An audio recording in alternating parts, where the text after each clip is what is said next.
The situation on the front line has not undergone significant changes. The fiercest battles are in Donetsk region, the Bakhmut direction, in Avdiivka.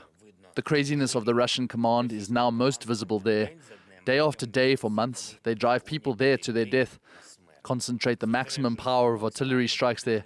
All our soldiers who hold positions in these directions, in Donetsk region, are simply heroes. And our Kyiv correspondent Gulliver Cragg has the latest on the fighting in eastern Ukraine. At the moment, this is perhaps one of the fiercest battles of this entire war.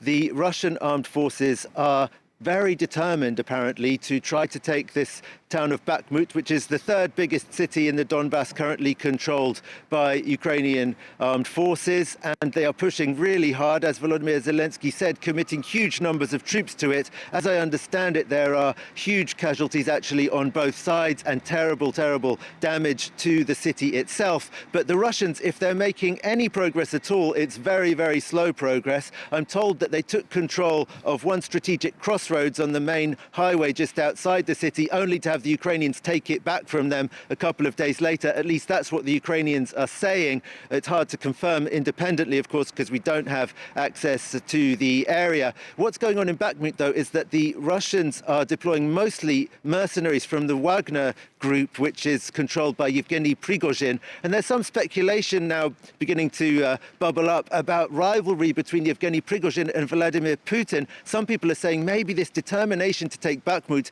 is a fruit of that rivalry, because Prigozhin just wants to show how much better the Wagner forces are than the rest of the Russian regular army, who are on the defensive in other parts of Ukraine. And perhaps that's why they're still pushing forward on Bakhmut, even though they can't really complete the pincer movement with a corresponding attack from the north to really take control of a large part of the Ukrainian-held Donbass at the moment, after their defeats at Liman in the northern part of Donetsk region.